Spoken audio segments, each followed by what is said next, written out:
Hello and welcome back to another Q&A episode of the Thrive in 5 podcast. This week's questions are all around the theme of wellness and well-being, because it's something we've been chatting about in the TFP a lot this week. It seems like there's a lot of social media noise at the moment around a lot of the kind of wellness trends.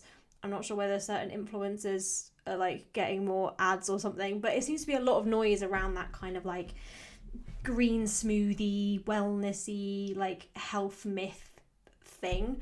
And so I wanted to cover off a couple of the questions that have come up over the last few weeks around this topic and kind of just give you the no bullshit answer, basically. So the first one that I've had a couple of questions about, I think so the weather's getting nicer maybe, is around cold plunges, cold showers, ice baths. Is this something that we should be doing? Is it something that we should be doing for health? It seems like this trend is everywhere. Go and find me an online coach who hasn't got an ice bath in their back garden and isn't getting into it at every available opportunity.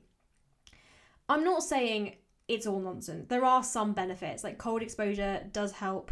Has been shown to help with mood and alertness. We know from a recovery standpoint it's really great. I'm a big tennis fan, and if you look at footage of Carlos Alcaraz or Jack Draper after a match, you'll often see them sat in an ice bath. It's really, really common. But for the average person, for the average professional woman who is getting ready for work or whatever, is it something we need to be doing? Absolutely not. For a lot of people, getting into a cold shower or a cold bath is actually another stressor. If you are somebody who has a high stress life, who has a huge amount going on, who is already feeling like you're running on adrenaline, the last thing you want to be doing is getting into a cold bucket in your back garden. It's just not something you need to be doing. It comes back to this idea, wellness trends often look appealing because they give us a sense of control. They're usually being sold to us. Let's be honest, this ice bath thing only came about because that company, Lumi or whatever it is, they started selling those ice baths you could put in your back garden. No one was that excited about doing it when it involved getting in a wheelie bin with a hose pipe. We got excited because it was a thing that we could go and do. The same with Theraguns, those recovery vibrating guns that look weirdly like a sex toy. We got excited because it was something we could buy. No one was that interested in it when it was a foam roller or a tennis ball. It doesn't mean that these things are bad. They have some benefit, sure. We know the Wim Hof method in terms of ice baths and cold plunges. We know that there's some benefit to it. But you have to ask yourself the question, is this helping me feel better? Or is it something that's going to become another chore, something I'm doing out of guilt, or something I'm doing because I feel like I should do it, or something I'm doing because I can stick it on social media? What is it really about? What I always say to clients, and the mantra that I've had for my own life, is you are what you do consistently. The basics still win. Sleep, eating well, moving your body, managing your stress levels, spending time with people you love, doing something you enjoy from a work perspective. Those are the things that are going to ultimately mean that you are well. If cold plunges fit into that for you, if you live near the sea, for example, and you can go for a cold swim, absolutely do it. Fantastic. If I lived near the sea, I'd be going for a cold swim every day because I love it and it's so refreshing and amazing. But I don't, and I'm not going to drive to a lake in the middle of nowhere to go for a swim because that would take up more time than I have available. You don't need a cold plunge to thrive. You don't need a cold plunge to be wellness. If you want to do it, great, but you don't have to, and don't feel the need to buy an overpriced bucket for your back garden because it's really not worth it. A question that I get asked a lot on social media is around supplementation. Do I need to take supplements? Is it something that I need to do? Do I need to buy a greens powder or whatever it might be, personalized vitamins? There is so many different supplements out there at the moment, and there's so much of it being pushed on social media, Free Soul Greens or Simprove, or all of these different very well branded, very beautiful aesthetic looking supplements in pretty pots. And the answer when it comes to supplements and whether you need to take them is it totally depends. For the most part, you can get most of what you need from food if you are eating a balanced, varied diet. That said, a lot of us in today's day and age don't eat as balanced and varied a diet as we maybe should do because of various factors. Maybe we eat out more, maybe we're having food on the go, maybe our food choices or intolerances or whatever mean that we don't necessarily have the most optimal diet. And so there is some benefit to taking certain supplements that can help, that are safe, that support the basics. The ones that I tend to recommend to clients, the ones that I normally like suggest to somebody, the first one would be taking an omega-3. Most people don't eat enough oily fish in their diet to get the omega-3 that they need in order to be optimally healthy. So having an omega-3 is a really good thing to do. And from a female health perspective, it's incredibly important. It's also really important for things like joint health.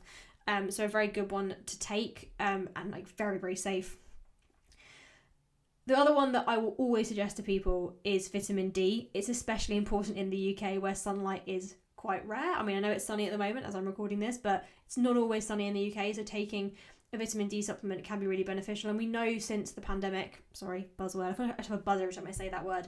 We know since the pandemic that vitamin D and its impact on immune health is quite a strong correlation. So taking a vitamin D supplement, a very sensible thing to do.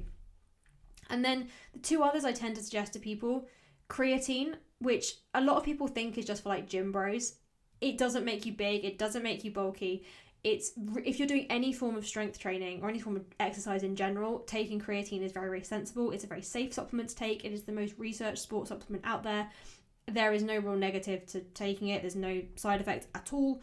And it's really great in terms of recovery and strength, but it's also been shown really interestingly in recent studies to have a real benefit for like brain and cognition, for focus. So if you're someone who works at a laptop, it's a very sensible thing to take. And then magnesium.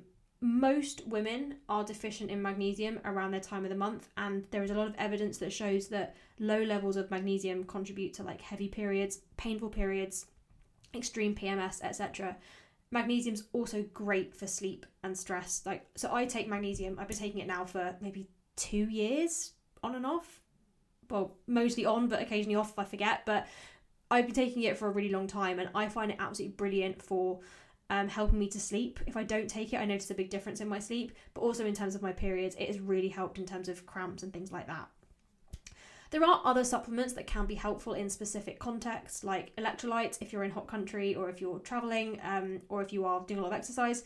Probiotics if you've been on antibiotics or have digestive issues. I take a probiotic every day because my IBS flares up otherwise.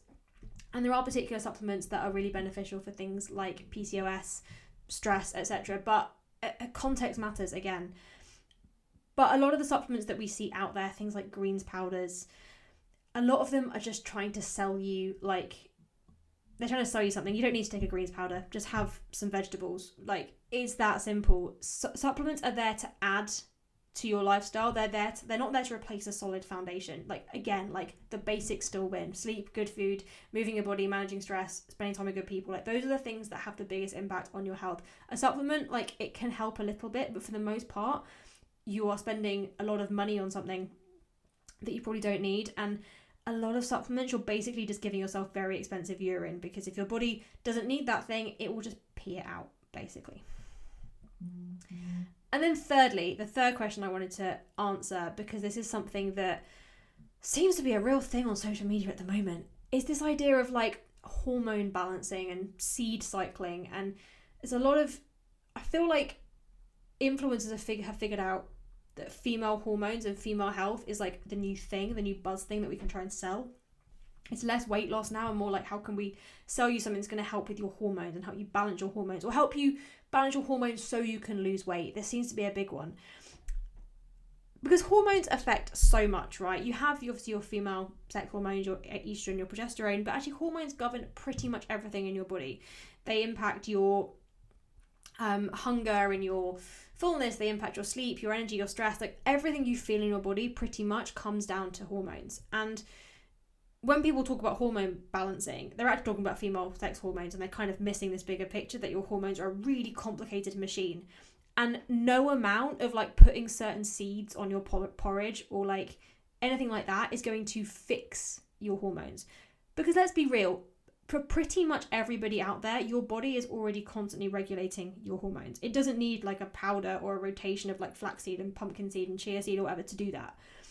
Most of these trends aren't backed by strong evidence at all. In fact, there's zero research really into this stuff. They're just really nice, easy things to sell. That's not to say that these things are necessarily harmful. Some people like them. If you like having pumpkin seeds on your porridge, in the first 2 weeks of the month or whatever, then fine. But you don't need to do any of this stuff. Like, it's not essential. The real hormone balancing, if we're going to use that phrase, comes from the basics, like eating the good, nutritious, balanced food, make sure you're getting enough fats in your diet, not under eating, keeping your stress under control, sleeping well, like the really unsexy stuff. In general, anything that claims to do something in your body that your body should already be doing is bollocks. So if something claims that it's going to detox your body, it doesn't need to. Your kidneys do that.